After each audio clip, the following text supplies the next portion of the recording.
إن الحمد لله نحمده ونستعينه ونستغفره ونؤمن به ونتوكل عليه ونعوذ بالله من شرور أنفسنا ومن سيئات أعمالنا من يهده الله فلا مضل له ومن يضلل فلا هادي له وأشهد أن لا إله إلا الله وحده لا شريك له وأشهد أن محمدا عبده ورسوله أما بعد فإن خير الحديث كتاب الله وخير الهدى هدى محمد صلى الله عليه وسلم وشر الأمور محدثاتها وكل محدثة بدعة وكل بدعة ضلالة وكل ضلالة في النار. أعوذ بالله من الشيطان الرجيم. بسم الله الرحمن الرحيم.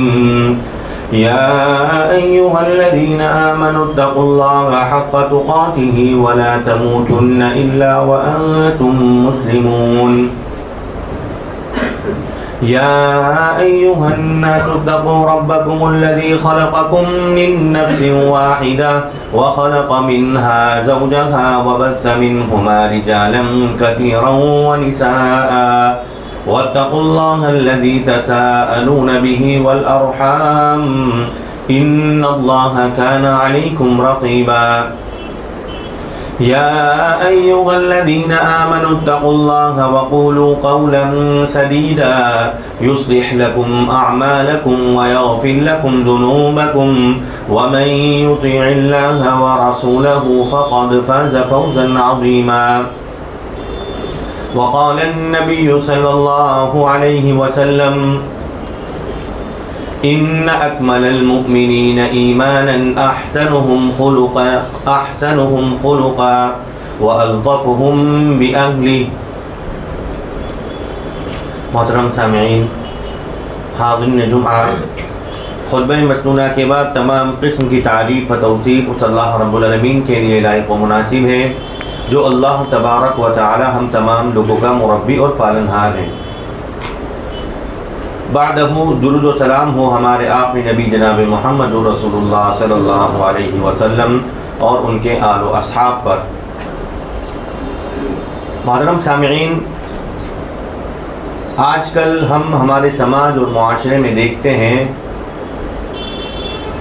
کہ نیا جو شادی شدہ جوڑا ہوتا ہے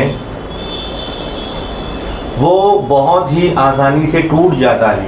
ہم دیکھتے ہیں ہمارے سماج اور معاشرے میں طلاق کا جو گراف ہے وہ بہت عروج پر ہے کہ ابھی شادی ہوئی اور کچھ ہی مہینوں کے بعد پتہ چلتا ہے کہ دونوں میں جدائی ہو چکی ہے.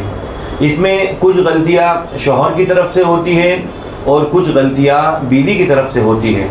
محترم سامعین، اب یہاں پر عورتیں تو ہیں نہیں کہ میں انہیں نصیحت کروں کہ مثالی بیوی کو کیسا ہونا چاہیے. ظاہر سی بات ہے میرے سامنے مرد حضرات ہیں، تو آج کے اس خطبہ جمعے میں آپ لوگوں کے لیے نصیحت ہے جو شوہر ہیں جنہیں اللہ رب العالمین نے بیوی کی نعمت سے نوازا ہے، ان لوگوں کے لیے آج کے اس خطبہ جمعے میں نصیحت ہوگی کہ مثالی شوہر کیسا ہونا چاہیے. ہم اپنے آپ کو الحمدللہ اہل حدیث کہتے ہیں. ہم کوشش کرتے ہیں کہ اللہ کے نبی صلی اللہ علیہ وسلم کی کوئی بھی سنت ہم سے چھوٹ نہ سکے کہ اللہ کے نبی نے نماز کس طرح پڑھی ہم اس طرح نماز پڑھیں گے، اللہ کے نبی نے کہاں پر رفع الیدین کیا اس جگہ ہم رفع الیدین کریں گے. تو محترم سامعین، اللہ کے نبی صلی اللہ علیہ وسلم صرف اور صرف دینی معاملات میں ہمارے لیے اسوہ اور نمونہ نہیں ہے کہ انسان دینی معاملات میں تو اللہ کے نبی صلی اللہ علیہ وسلم کو اسوہ اور نمونہ مانے اور دنیاوی معاملات میں وہ منمانی زندگی گزارے. ایسا نہیں ہے. جہاں ہم اللہ کے نبی صلی اللہ علیہ وسلم کو دینی معاملات میں اسوہ اور نمونہ مانتے ہیں، وہیں ہمیں چاہیے کہ اپنے دنیاوی معاملات میں بھی اللہ کے نبی صلی اللہ علیہ وسلم کو اسوہ اور نمونہ مانیں. اللہ کے نبی صلی اللہ علیہ وسلم ایک شوہر کیسا ہونا چاہیے، ہمیں کس کی زندگی دیکھنی چاہیے. اللہ کے نبی صلی اللہ علیہ وسلم کی کہ اللہ کے نبی صلی اللہ علیہ وسلم بحیثیت شوہر کیسے تھے، ایک والد کیسا ہونا چاہیے، ہمیں کس کی زندگی دیکھنا چاہیے، اللہ کے نبی صلی اللہ علیہ وسلم کی کہ اللہ کے نبی صلی اللہ علیہ وسلم بحیثیت والد کیسے تھے، ایک سسر کیسا ہونا چاہیے، تب بھی ہمیں زندگی دیکھنی ہے کہ اللہ کے نبی صلی اللہ علیہ وسلم بحیثیت سسر کس طرح تھے، ایک تاجر کیسا ہونا چاہیے، تب بھی ہمیں زندگی دیکھنی ہے کہ اللہ کے نبی صلی اللہ علیہ وسلم بحیثیت تاجر کس طرح تھے۔ آج ہم میں سے بہت سارے لوگ دینی معاملات میں تو اللہ کے نبی صلی اللہ علیہ وسلم کو اسوہ اور نمونہ مانتے ہیں، لیکن دنیاوی معاملات میں وہ ایک سیکنڈ کے لیے بھی غور نہیں کرتے کہ دنیاوی معاملات میں اللہ کے نبی صلی اللہ علیہ وسلم کو اپنا اسوہ اور نمونہ مانوں۔ محترم سامعین، دین اسلام اگر کسی کے دل کے اندر گھر کر جاتا ہے، پیوست ہو جاتا ہے، تو یاد رکھیے اس کا تعلق صرف اور صرف اللہ رب العالمین سے مضبوط نہیں ہوتا، بلکہ اللہ رب العالمین کے ساتھ ساتھ اس کا تعلق اللہ کے بندوں سے بھی مضبوط ہو جاتا ہے۔ اگر کسی کے دل کے اندر ایمان گھر کرے تو اس کا تعلق اللہ کے بندوں سے بھی مضبوط ہو جاتا ہے، اپنے اہل و عیال کے تئیں وہ بالکل نرم ہو جاتا ہے۔ ایک مومن شوہر، ایک مسلم شوہر اور ایک کافر شوہر میں فرق ہونا چاہیے۔ ہمیں جب ایمان ہمارے دل میں گھر کرتا ہے تو محترم سامعین، ایک تاجر اگر اس کے دل کے اندر ایمان گھر کرتا ہے تو ہمیں ایمان کا اثر اس کی تجارت میں دیکھنے کو ملتا ہے، اس کی بات چیت میں ہمیں دیکھنے کو ملتا ہے۔ اسی طرح ایک شوہر ہو اور اس کے دل میں حقیقی معنوں میں ایمان گھر کر جائے تو محترم سامعین اس کا اثر ہمیں دیکھنے ملے گا کہ وہ اپنے اہل و عیال کے ساتھ کیسا ہے۔ آج ہم دیکھتے ہیں اکثر لوگ تو باہر کی زندگی میں وہ لوگوں کے ساتھ بہت نرم ہوتے ہیں۔ ایک تاجر ہے، اپنے کسٹمر کے ساتھ بہت نرم ہے، بہت اچھے سے بات کرتا ہے، لیکن اگر ہم اس کی گھریلو زندگی دیکھیں تو اس کی بیوی بیچاری اس سے پریشان ہے۔ بیوی کہتی کبھی سیدھے منہ مجھ سے بات ہی نہیں کرتے، کبھی ڈھنگ سے مجھ سے بات ہی نہیں کرتے۔ تو محترم سامعین، اس کا مطلب یہ کہ ابھی ہم حقیقی معنوں میں مومن نہیں ہیں۔ اللہ کے نبی صلی اللہ علیہ وسلم نے کیا ارشاد فرمایا تھا؟ اللہ کے نبی نے ارشاد فرمایا تھا، ان اکمل المؤمنین ایمانا احسنهم خلقا والطفهم باہلہ، کہ اس شخص کا ایمان مکمل ہو جاتا ہے، وہ کامل مومن ہو جاتا ہے۔ کون شخص؟ احسنهم خلقا والطفهم باہلہ، جو اخلاق کے اعتبار سے اچھا ہو اور اپنے اہل و عیال کے تعلق سے نرم ہو، اپنے اہل و عیال کے تئیں وہ بالکل نرم ہو، اس شخص کا ایمان مکمل ہو جاتا ہے۔ اس سے معلوم ہوا اگر اخلاقی اعتبار سے کوئی اچھا نہیں ہے، وہ شخص کامل مومن نہیں ہو سکتا۔ گرچہ 5 وقتہ نمازی ہو، ہر سال حج پہ جاتا ہو، اپنے مال کی مکمل زکات ادا کرتا ہو، لیکن اگر اخلاقی اعتبار سے اس کے اندر بگاڑے، اخلاقاً وہ اچھا نہیں ہے، لوگوں کے تعلق سے بات چیت کے اندر اس کا رویہ درست نہیں ہے، اخلاقی اعتبار سے، اخلاقی ناحیے سے لوگ پریشان ہیں، تو یاد رکھیے اس کی نمازیں ایک طرف، اس کا حج ایک طرف، لیکن وہ بندہ ابھی کامل مومن نہیں ہے، ایمان اس کے دل کے اندر ابھی حقیقی معنوں میں داخل نہیں ہوا ہے۔ اسی طرح اگر کوئی شخص اپنے اہل و عیال کے ساتھ اچھا نہیں ہے، اپنے بیوی بچوں کے ساتھ نرم پہلو اختیار نہیں کرتا، تو محترم سامعین وہ کتنی بھی عبادت کرتا رہے، یاد رکھیے وہ شخص بھی کامل مومن نہیں ہو سکتا جو اپنے اہل و عیال کے ساتھ نرم نہ ہو۔ اسی وجہ سے اللہ کے نبی نے ارشاد فرمایا، ان اکمل المؤمنین ایمانا احسنهم خلقا والطفهم باہلہ۔ تو محترم سامعین، آج کے خطبہ جمعے میں ہم دیکھیں گے کہ اللہ کے نبی صلی اللہ علیہ وسلم کی شوہرانہ سنت ہے، کہ اللہ کے نبی صلی اللہ علیہ وسلم بحیثیت شوہر کس طرح تھے۔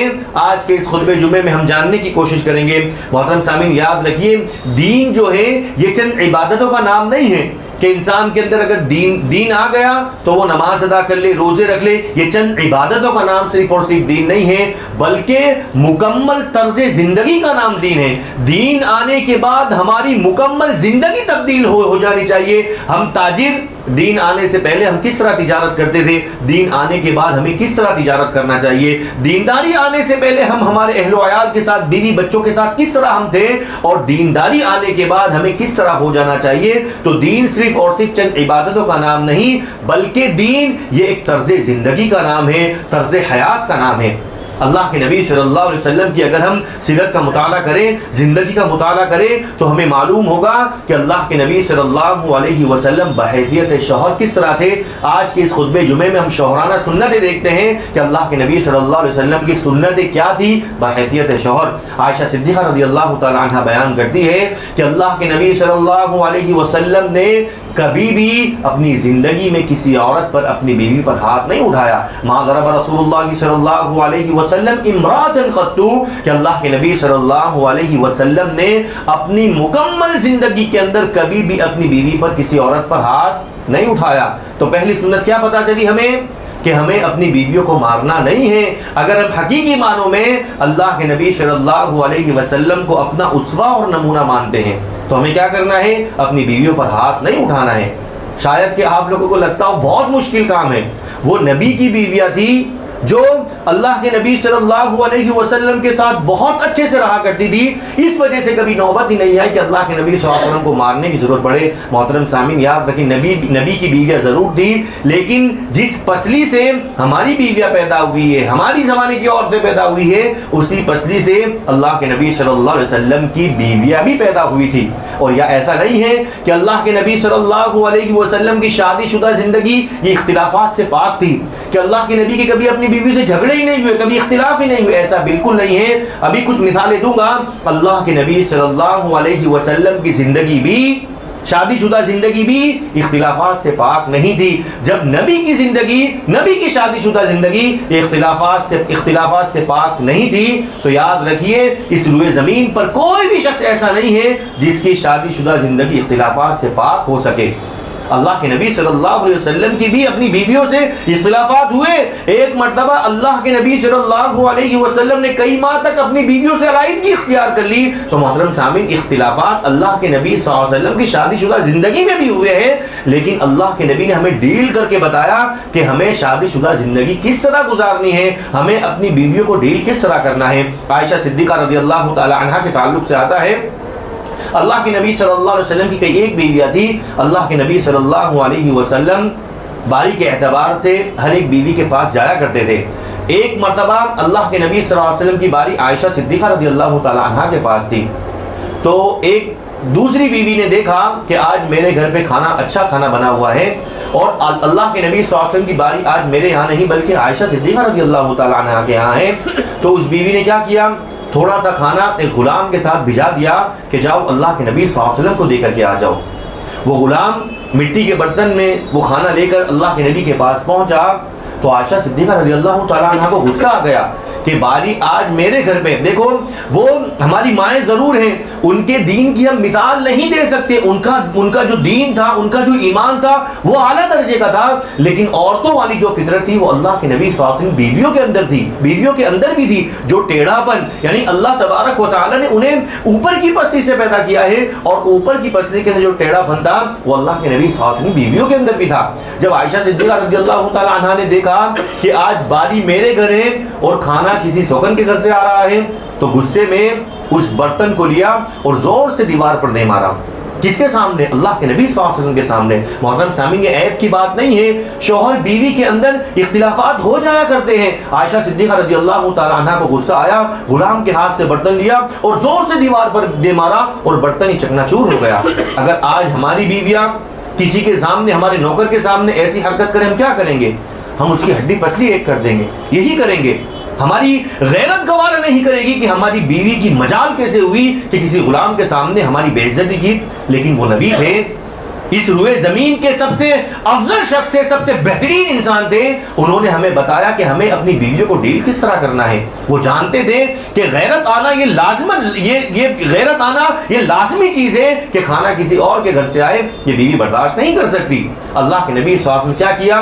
اندر سے ایک دوسرا برتن لے کر کے آئے اور وہ غلام کے ہاتھ میں دیتے ہوئے کہا غارت امک، کہ تمہاری ماں کو غیرت آ گئی. یعنی بہانہ دینا تھا عائشہ صدیقہ رضی اللہ تعالی عنہا کو، لیکن اپنی بیوی کی طرف سے کون بہانہ پیش کر رہے ہیں؟ اللہ کے نبی صلی اللہ علیہ وسلم، کہ آپ کی ماں کو غیرت آ گئی. تو محترم سامعین، اس سے معلوم ہو رہا ہے کہ اختلافات ہماری زندگی کے اندر صرف اور صرف ایسا نہیں ہے، ہماری بیویاں ٹہری ایسا نہیں ہے. اللہ کے نبی صلی اللہ علیہ وسلم کی بھی شادی شدہ زندگی میں اختلافات ہوئے. آپ دیکھیں، برتن زور سے دیوار پر دے مارا اور بہانہ پیش کر اللہ کے نبی صلی اللہ علیہ وسلم کہ تمہاری ماں کو غیرت آ گئی. اسی طرح ایک مرتبہ ابو بکر صدیق رضی اللہ تعالی عنہ جب اللہ کے نبی صلی اللہ علیہ وسلم کے گھر میں داخل ہوئے تو دیکھا عائشہ صدیقہ رضی اللہ تعالی عنہا یہ اللہ کے نبی صلی اللہ علیہ وسلم سے ناراض ہے. اللہ کے نبی صلی اللہ علیہ وسلم سے ناراض ہے اور اللہ کے نبی صلی اللہ علیہ وسلم کے سامنے اونچی آواز میں بات کر رہی ہے. ابو بکر صدیق رضی اللہ تعالیٰ عنہ نے اپنی بیوی کو ڈانٹا، اپنی بیٹی کو ڈانٹا، عائشہ صدیقہ رضی اللہ تعالیٰ عنہ کو، کہ اللہ کے نبی صلی اللہ علیہ وسلم کے سامنے اونچی آواز میں بات کرتی ہو، اور غصہ کرنے لگے۔ اللہ کے نبی نے جب دیکھا ابو بکر صدیق رضی اللہ تعالیٰ عنہ اپنی بیٹی کو، میری بیوی کو ڈانٹ رہے ہیں، اللہ کے نبی نے ان کا ہاتھ پکڑا اور انہیں ایک طرف کر دیا، اپنے گھر سے ذرا سا باہر نکال دیا، کہا میری بیوی ہے، میں اپنے حساب سے ان کے ساتھ میں ڈیل کر لوں گا۔ پھر اللہ کے نبی صلی اللہ علیہ وسلم منانے لگے، اور اللہ کے نبی نے مناتے مناتے کہا کہ دیکھا میں نے آپ کو اس شخص سے بچا لیا، آپ کے والد سے بچا لیا، آپ کے والد آپ کو ڈانٹ رہے تھے لیکن میں نے آپ کو آپ کے والد سے بچا لیا۔ جب ابو بکر صدیق رضی اللہ تعالیٰ عنہ نے گھر میں جھانک کر کے دیکھا کہ اللہ کے نبی صلی اللہ علیہ وسلم اپنی بیوی کو منا رہے ہیں، تو ابو بکر صدیق رضی اللہ تعالیٰ عنہ کہتے ہیں کہ اللہ کے نبی صلی اللہ علیہ وسلم جس طرح آپ نے اپنے اختلاف کے اندر مجھے شریک کیا، کہ اللہ کے نبی صلی اللہ علیہ وسلم اپنی صلح کے اندر بھی آپ مجھے شریک کر لیجئے۔ تو محترم سامعین، ایسا بالکل نہیں ہے، یہ ہم ہمارے ذہن سے نکال دیں کہ اللہ کے نبی نے کبھی مارا نہیں، اس کی وجہ یہ تھی کہ ان کی بیویاں اللہ کے نبی صلی اللہ علیہ وسلم کے موافق، اللہ کے نبی صلی اللہ علیہ وسلم کے حساب سے چلتی تھی۔ ایسا نہیں ہے، بیویوں کے اندر جو ٹیڑھا پن اللہ تبارک و تعالی نے ڈال دیا ہے وہ ہماری بیویوں کے اندر بھی ہے، اور یاد رکھیے اللہ کے نبی صلی اللہ علیہ وسلم کی بیویوں کے اندر بھی تھا، لیکن اس کے باوجود بھی اللہ کے نبی صلی اللہ علیہ وسلم کے تعلق سے ان کی بیوی کیا کہتی ہے؟ ما غضب رسول اللہ صلی اللہ علیہ وسلم امرأۃ قط، کہ اللہ کے نبی صلی اللہ علیہ وسلم نے کبھی بھی اپنی بیوی پر ہاتھ نہیں اٹھایا۔ اب بہت سارے لوگ اشکال کریں گے، اگر اللہ کے نبی نے مارا نہیں ہے تو قرآن مجید میں پھر مارنے کا حکم کیوں ہے؟ واللاتی تخافون نشوزہن فعظوہن واہجروہن فی المضاجع واضربوہن، یہ قرآن مجید میں مارنے کا حکم کیوں دیا گیا ہے؟ یاد رکھیے قرآن مجید میں مارنے کا حکم نہیں دیا گیا ہے، قرآن مجید میں ہے مارا جا سکتا ہے لیکن مارنا ضروری ہے ایسا نہیں ہے۔ وہ بھی قرآن مجید میں کب مارا جا سکتا ہے؟ کچھ شرطیں اللہ تبارک و تعالی نے بتا دی۔ شرطیں کیا ہے؟ آئیے قرآن مجید کی آیت کریمہ دیکھتے ہیں۔ اللہ رب العالمین ارشاد فرماتا ہے واللاتی تخافون نشوزہن فعظوہن واہجروہن فی المضاجع واضربوہن۔ اللہ تبارک و تعالی نے ترتیب بتا دی کہ جب بیویاں بغاوت کرنے لگے، جب تمہیں خوف ہو کہ تمہاری بیویاں باغی ہو چکی ہے۔ محترم سامعین، اگر ایک عورت بغاوت پر اتر جائے، ایک عورت شوہر کی اطاعت و فرما برداری نہ کرے، یاد رکھیے اس گھر کا پورا ماحول، اس گھر کا پورا تندر خراب ہو جاتا ہے۔ اسی لیے اللہ تبارک و تعالی نے ارشاد فرمایا جب تمہیں خوف ہو ان کے نشوز کا، ان کی بغاوت کا، جب وہ باغی ہو جائے تو تمہیں کیا کرنا چاہیے؟ ڈائریکٹ اٹھا کر پیٹ دو، ایسا نہیں ہے۔ اللہ تبارک و تعالی نے کچھ ترتیب بتا دی ہے، تمہیں کیا کرنا چاہیے؟ فاعذوہن، پہلے تمہیں انہیں اچھے انداز میں سمجھانا چاہیے، اچھے انداز میں نصیحت کرنا چاہیے۔ آج ہمارا معاملہ اس کے بالکل برعکس ہے، اگر ہماری بیویاں ہمارے مطابق نہ، آج ہم کو بیویاں کیسی چاہیے کہ روبوٹ کے مطابق، جس کے اندر ہم ہمارے حساب سے کچھ فنکشن ڈال دیں، جس طرح کی ہمیں بیوی چاہیے اس حساب سے ہم ڈال دیں۔ تو محترم سامعین یاد رکھیے عورتیں یہ روبوٹ نہیں ہیں، ان کے بھی کچھ جذبات ہیں، اللہ رب العالمین نے ان کے جذبات کو ان کے عقل پر غالب کر دیا ہے۔ تو بیویاں ہر وقت تمہارے مطابق ہو ایسا نہیں ہو سکتا ہے۔ تو اللہ رب العالمین کیا ارشاد فرماتا ہے اگر تمہیں خوف ہو ان کی بغاوت کا، باغی ہو جائے، اطاعت و فرما برداری نہ کرے، تو تمہیں کیا کرنا چاہیے؟ فاعذوہن، پہلے تمہیں نصیحت کرنا چاہیے، انہیں اچھے انداز میں سمجھانا چاہیے، اس کے باوجود بھی نہ مانے پھر کیا کرنا چاہیے؟ واہجروہن فی المضاجع، تمہیں اپنا بستر ان سے الگ کرنا چاہیے۔ محترم سامعین یاد رکھیے اگر ایک سمجھدار بیوی ہوگی، ایک شوہر کو سب سے زیادہ ضرورت اپنی جسمانی ضروریات پوری کرنے کے لیے اپنی بیوی کی ہوا کرتی ہے۔ اگر سمجھدار بیوی ہوگی، اگر شوہر اپنا بستر الگ کر دے گا تو سمجھ جائے گی کہ معاملہ چھوٹا موٹا نہیں ہے، میرے شوہر کو میری ضروریات کے باوجود بھی اس نے اپنا بستر الگ کر لیا ہے، بیوی فوراً سمجھ جائے گی۔ تو اللہ رب العالمین نے ایک ترتیب بتا دی ہے، پہلے کیا کرنا ہے؟ فاعذوہن، نصیحت کرنا ہے، پھر بھی نہ مانے واہجروہن فی المضاجع، ان سے اپنا بستر الگ کرنا ہے، پھر بھی اگر نہ مانے پھر حکم دیا گیا واضربوہن، پھر تم انہیں مار سکتے ہو، یہ ضروری نہیں ہے پھر بھی نہ مانے تم انہیں مار سکتے ہو۔ محترم سامعین مارنا کیسے ہے؟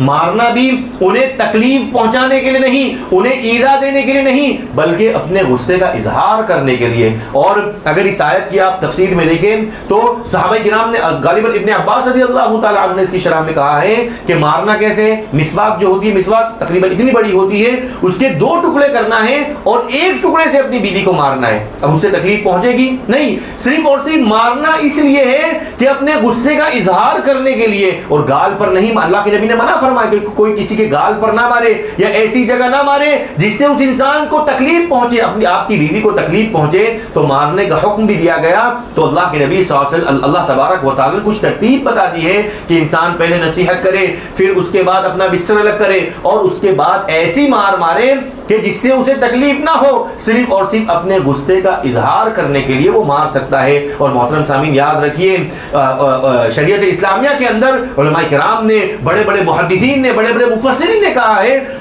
کہ اگر کوئی اپنی بیوی سے تنگ ہو اور انسان اسے نصیحت نہ کرے، اپنا بستر الگ نہ کرے، اور ڈائریکٹ جو تیسرا نسخہ ہے مارنے لگ جائے، تو یاد رکھیے اللہ کی نگاہ میں وہ مجرم ہے، اللہ کی نگاہ میں مجرم ہے۔ شریعت اسلامیہ میں اگر کسی نے کسی کو بلا وجہ مار دیا، یاد رکھیے اللہ کا حساب دینا ہوگا۔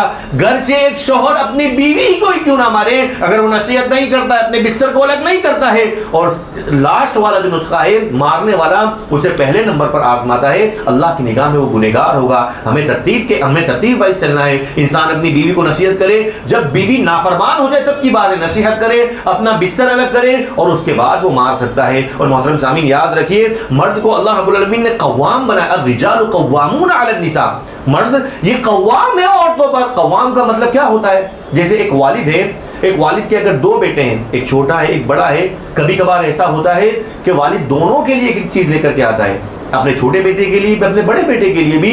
چھوٹا بیٹا کیا کرتا ہے؟ اپنی چیز بھی رکھ لیتا ہے اور اپنے بڑے بھائی کی چیز بھی رکھ لیتا ہے۔ ایسا ہوتا ہے کہ چھوٹا بیٹا اپنی چیز بھی رکھ لیتا ہے، اپنے بڑے بھائی کی چیز بھی رکھ لیتا ہے۔ تو والد، اور جب بڑا بیٹا جب روتا ہے تو والد اپنے بڑے بیٹے کو سمجھاتا ہے کہ بیٹا تم بڑے ہو، وہ چھوٹا بھائی ہے تمہارا۔ اب ہم یہ نہیں کہہ سکتے کہ والد ناانصافی کر رہا ہے کہ دونوں چیزیں اپنے چھوٹے بیٹے کو دے دی، نہیں، اس وقت والد قوام ہوتا ہے، یعنی قوام جو ہوتا ہے اسے تھوڑی موڑی تکلیف برداشت کرنی پڑتی ہے۔ تو الرجال قوامون علی النساء کہ عورتیں جو ہے، مرد جو ہے یہ عورتوں پر قوام ہے۔ جب تمہیں اللہ رب العالمین نے قوام کا، اس کا مطلب یہ ہے کہ تھوڑی موڑی تمہیں تکلیف برداشت کرنی ہوگی۔ اگر تھوڑی موڑی کمیاں تمہاری بیویوں کے اندر ہو تو تمہیں ان کمیوں کو برداشت کرنا ہوگا، کیونکہ تم قوام ہو، الرجال قوامون علی النساء۔ تو محترم سامعین، ہمیں اللہ کے نبی صلی اللہ علیہ وسلم کی پہلی سنت پتہ چلی کہ اللہ کے نبی صلی اللہ علیہ وسلم نے کبھی بھی اپنی بیویوں پر ہاتھ نہیں اٹھایا۔ انشاءاللہ ہم بھی اس سنت پر عمل کریں گے۔ اللہ کے نبی صلی اللہ علیہ وسلم کی دوسری سنت یہ ہے کہ اللہ کے نبی صلی اللہ علیہ وسلم اپنی بیویوں سے محبت بھی کرتے اور محبت کا اظہار بھی کرتے۔ آج ہم محبت اپنی بیویوں سے نہیں کرتے، اظہار بھی اپنی بیویوں سے نہیں کرتے۔ اگر ہمارا تعلق کسی اور سے ہے ہم محبت بھی کریں گے، اظہار بھی کریں گے۔ حالانکہ ہونا کیا چاہیے کہ ہم محبت اپنی بیویوں سے کریں اور اظہار بھی اپنی بیویوں سے کریں۔ اللہ کے نبی صلی اللہ علیہ وسلم کے تعلق سے عائشہ صدیقہ رضی اللہ تعالی عنہ بیان کرتی ہے کہ جب میں حالت حیض میں ہوتی، کفار مکہ جو تھے وہ حیض کی حالت میں اپنی بیویوں کو الگ کر دیا کرتے تھے، ان کے ساتھ کھانا وغیرہ نہیں کھاتے، انہیں اپنے بستر پر نہیں سلاتے۔ عائشہ صدیقہ رضی اللہ تعالی عنہ بیان کرتی ہے جب میں حیض کی حالت میں ہوتی، اللہ کے نبی صلی اللہ علیہ وسلم میرے ساتھ ایک ہی برتن میں کھاتے، اور گوشت کی جو بوٹی، گوشت کا جو ٹکڑا جس جگہ سے میں کھاتی، جس جگہ سے میں نوچتی، اللہ کے نبی صلی اللہ علیہ وسلم میرے ہاتھ سے لیتے اور اسی جگہ سے وہ گوشت کھانا شروع کرتے۔ محترم سامعین یہ محبت ہے۔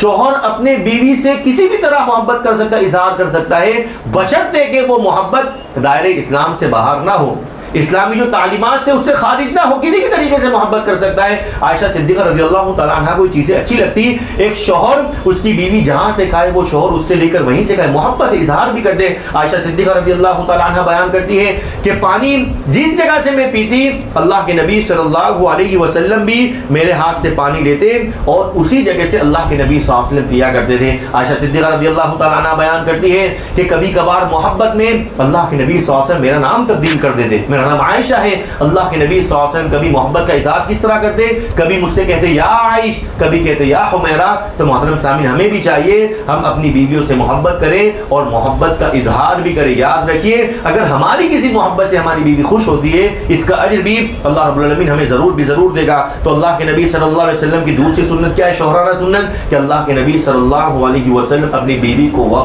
اپنی بیوی سے محبت کیا کرتے اور اس کا اظہار بھی کیا کرتے۔ ایک ایک اور سنت اللہ کے نبی صلی اللہ علیہ وسلم کی کہ اللہ کے نبی صلی اللہ علیہ وسلم اپنی بیویوں کو وقت دیا کرتے تھے.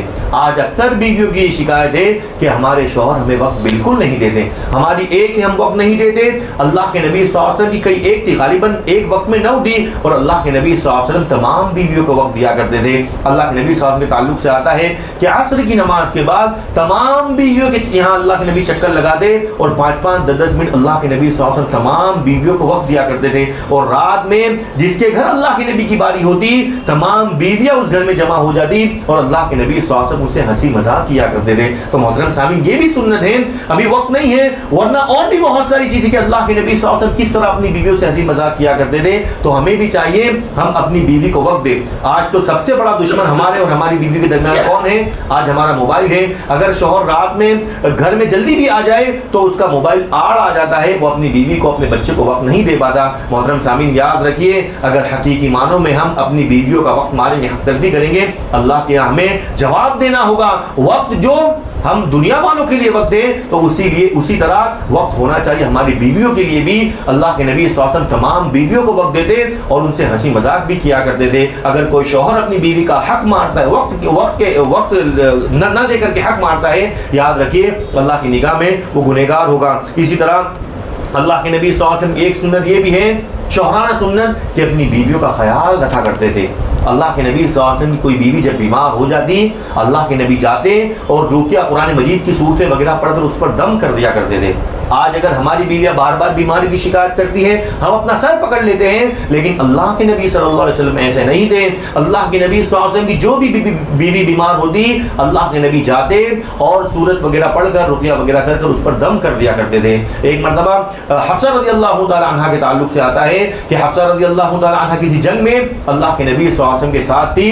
ان کا اونٹ کمزور تھا، کسی وجہ سے پیچھے رہ گیا اور اللہ کے نبی ان کا قافلہ بالکل آگے نکل گیا. جب اللہ کے نبی کو پتا چلا کہ حفصہ کا اونٹ یہ پیچھے رہ گیا ہے، اللہ کے نبی پیچھے پلٹے، دیکھا حفصہ رضی اللہ تعالی عنہ رو رہی ہے. اللہ کے نبی صلی اللہ علیہ وسلم نیچے بیٹھے اور اپنے ہاتھوں سے اللہ کے نبی نے اپنی بیوی کے آنسو صاف کیے. اگر آج ہم یہ کام کر لیں تو نہ جانے ہماری مائیں ہماری بہنیں کیا کیا الزام لگا دیتی ہے کہ جورو کا غلام ہو گیا ہے، بیوی نے اپنے پلو سے باندھ لیا ہے. محترم سامعین یاد رکھیے یہ سب باتیں ایک طرف، لیکن بیوی کا خیال کرنا، اس سے محبت کرنا یہ ہمارے نبی صلی اللہ علیہ وسلم کی سنت ہے. اللہ کے نبی کے تعلق سے آتا ہے کہ اپنی بیویوں کے آنسوؤں کو اللہ کے نبی صلی اللہ علیہ وسلم اپنے ہاتھوں سے صاف کیا کرتے تھے. صفیہ رضی اللہ تعالی عنہا کے تعلق سے آتا ہے کہ ان کا قد ذرا سا کم تھا، وہ اونٹ پر آسانی سے نہیں بیٹھ سکتی تھی، تو اللہ کے نبی صلی اللہ علیہ وسلم ان کے لیے جھک جاتے اور اپنی ران پر ان کا پیر رکھ کر انہیں اونٹ پر چڑھاتے. تو محترم سامعین اللہ کے نبی صلی اللہ علیہ وسلم اپنی بیویوں کا خیال رکھا کرتے تھے. تو ایک سنت یہ بھی ہے کہ اللہ کے نبی صلی اللہ علیہ وسلم جس طرح خیال رکھتے ہمیں چاہیے ہم بھی اپنی بیویوں کا اسی طرح خیال رکھیں. اللہ کے نبی صلی اللہ علیہ وسلم کی ایک سنت یہ بھی ہے اپنی بیوی پر خرچ کیا کرتے تھے. آج ہم دیکھیں کہ آج اکثر لوگ، حالانکہ ایک صحابی نے اللہ کے نبی سے پوچھا کہ میرا کیا حق ہے اپنی بیوی پر. اللہ کے نبی نے کہا جو تم پہنو اپنی بیوی کو پہناؤ، جو تم کھاؤ اپنی بیوی کو کھلاؤ. محترم سامعین کیا آج ہم اس سنت پر عمل کرتے ہیں؟ ہم میں سے اکثر لوگ آج ہفتے کا 1 دن یا 2 دن ہم باہر جاتے ہیں اپنے دوستوں کے ساتھ، کبھی ہم خیال نہیں کرتے ہماری بیوی کا بھی ہمارے اوپر کچھ حق ہے. آج ہم برانڈیڈ کپڑے پہنتے ہیں، کبھی ہم خیال نہیں کرتے جس طرح ہم پہنتے ہیں ہماری بیوی کا بھی حق ہے، ہم بھی اسے اسی طرح پہنائیں جس طرح ہم پہنتے ہیں. اور اللہ کے نبی نے کیا فرمایا، اگر کسی شخص کے پاس 4 دینار ہو، کسی شخص کے پاس 4 دینار ہو، 1 دینار اللہ کے راستے میں خرچ کر دے، 1 دینار سے غلام کو آزاد کر دے، 1 دینار کسی یتیم کے حوالے کر دے اور 1 دینار اپنی بیوی بچوں پر خرچ کرے، سب سے زیادہ ثواب اسے اس دینار پر ملے گا جس دینار کو اس نے اپنی بیوی بچوں پر خرچ کیا ہے. تو محترم سامعین اللہ کے نبی صلی اللہ علیہ وسلم اپنی بیویوں پر خرچ کیا کرتے تھے. ہمیں چاہیے اگر ہم باہر کا کھاتے ہیں ہمیں چاہیے ہماری بیوی کو کیا پسند ہے اسے بھی کھلائے. اگر ہم اچھے کپڑے جوتے چپل پہنتے ہیں ہماری بیوی کا بھی حق ہے، ہمیں چاہیے ہم ان پر بھی اسی طرح خرچ کریں جس طرح ہم اپنے آپ پر خرچ کرتے ہیں. تو محترم سامعین چند ایک سنتیں تھی کہ اللہ کے نبی صلی اللہ علیہ وسلم بحیثیت شوہر کس طرح تھے. ایک آخری نصیحت میں کرنا چاہوں گا شوہر کے والدین کو. والدین میں والدہ تو موجود نہیں ہے، شاید کہ کچھ والد ایسے ہوں گے کہ جن کے بیٹے کی شادی ہو چکی ہوگی، تو ان سے ایک نصیحت یہ ہے محترم صاحب ہم دیکھتے ہیں کہ آج جو طلاق کے مسئلے علماء کرام کے پاس آتے ہیں ہم دیکھتے ہیں ان میں سے تقریباً 50 یا 60% مسئلے ایسے ہوتے ہیں جس میں شوہر بیوی کی کچھ غلطی نہیں ہوتی یعنی شوہر بیوی کی غلطی نہ ہونے کا مطلب یہ ہے کہ ان کی کچھ انبن نہیں ہوتی. بیوی کی انبن ہوئی کس سے؟ ساس سے. بیوی کی انبن ہوئی کس سے؟ نند سے. بیوی کی انبن ہوئی کس سے؟ سسر سے. اسلام میں جو طلاق کا حکم دیا گیا ہے، طلاق کا جو معاملہ ہے وہ کب ہے؟ جب میاں بیوی کی آپس میں نہ بنے تب طلاق ہے. طلاق کبھی بھی نہیں ہو سکتا جب ایک بیوی کی اس سے ساس سے نہ بنے، ایک بیوی کی اس سے سسر سے نہ بنے، ایک بیوی کی اس کی نند سے نہ بنے. اس معاملات میں کبھی بھی طلاق نہیں ہو سکتا. طلاق کب واقع ہوگا؟ جب شوہر اور بیوی کی حقیقی معنوں میں نہ بنے تب طلاق ہوگا. 50 سے 60% مسئلے ایسے ہیں کہ شوہر اور بیوی دونوں خوش ہیں. جب معلوم چلتا ہے کہ کیا وہ معاملہ ہے کہ ہماری ساس کے ساتھ نہیں بنتی، ہمارے سسر کے ساتھ نہیں بنتی، ہماری نند کے ساتھ نہیں بنتی ہے، اور پتہ چل رہا ہے طلاق ہو رہا ہے. طلاق کبھی بھی ایسے نہیں ہو سکتا. تو میں والدین سے گزارش کروں گا، اگر آپ کو احساس ہو کہ ہماری بہو کی اپنے اس کے شوہر کے ساتھ بن رہی ہے، صرف اور صرف ہمارے ساتھ نہیں بن رہی ہے، اور اس وجہ سے دونوں کی زندگی خراب ہو رہی ہے، طلاق کی نوبت آ سکتی ہے، ایک عقل مند باپ کیا کرے گا؟ ایک عقل مند باپ کیا کرے گا؟ اپنے بیٹے کو فوراً الگ کر دے گا. اگر اللہ نے مال و دولت سے نوازا، الگ گھر دلا دے گا. نہیں نوازا ہے تو کم از کم کرائے پر گھر دلا کر کے دونوں کو الگ کر دے گا. یاد رکھیے، شوہر اور بیوی کا رشتہ اتنا حسین رشتہ ہے، اگر اس رشتے کو بچانے کے لیے ہمیں جھوٹ کہنا پڑے، ہم جھوٹ کا سہارا بھی لے سکتے ہیں. یہ اتنا حسین رشتہ ہے. طلاق حلال ضرور ہے لیکن اللہ کو پسند نہیں ہے. اسی لیے اللہ رب العالمین نے کہا کہ اس رشتے کو بچانے کے لیے اگر تمہیں جھوٹ کا سہارا بھی لینا پڑے، تم جھوٹ کہہ سکتے ہو. اس جھوٹ پر بھی اللہ رب العالمین تمہیں اجر و ثواب سے نوازے گا. لیکن آج حد ہو گئی اس بات پر کہ آج جو ہمارے سسر شوہر کے جو باپ ہیں، اپنے ناک کے چکر میں کہ اس کی مجال کیسے ہوئی، میرے سامنے اس نے اونچی آواز میں بات کی، اس کی مجال کیسے ہوئی، میرے گھر میں اونچی آواز کی بات کی کہ لاؤ میں اس کو اپنے بیٹے سے الگ کر دیتا ہوں. اللہ کے بندے، اپنی ناک تو بچا لی، اللہ کی نگاہ میں تم گنہگار بن گئے. اگر تمہیں معلوم ہو کہ ہم سے اختلافات ہیں، ہمارے بیٹے سے اختلاف نہیں ہے، فوراً تمہیں اس رشتے کو بچا لینا چاہیے. اور کیا کرنا چاہیے؟ اپنے بیٹے کو، اپنے بہو کو ایک الگ گھر دلا دینا چاہیے تاکہ ان کا رشتہ بچ جائے. تو محترم سامعین نے کچھ نصیحتیں دی جو میں نے آپ حضرات کے سامنے کی. آخر میں اللہ سے ہم دعا کرتے ہیں کہ اللہ رب العالمین ہمیں ایک بہترین شوہر بننے کی توفیق عطا فرمائے. اللہ رب العالمین ہمیں جو شوہرانہ سنتیں ہیں اس سنتوں پر اللہ ہمیں عمل کرنے کی توفیق عطا فرمائے. اللہ ہم دعا کرتے ہیں جو بھی ہمارے بھائی پریشان، ان کی پریشانی کو دور فرما. اللہ جو قرض میں مبتلا، قرض کی ادائیگی غیر سے شکل صورت پیدا فرما. اللہ جو بیمار ہیں انہیں شفائے کاملہ، شفائے عاجلہ، شفائے دائمہ عطا کر. اللہ جو بے اولاد ہیں انہیں اولاد کی دولت سے مالا مال کر. اللہ جب تک تو ہمیں زندہ رکھ، ایمان پر رکھ. جب ہمارا خاتمہ ہو تو ایمان بالخیر پر ہو. آمین وما علینا.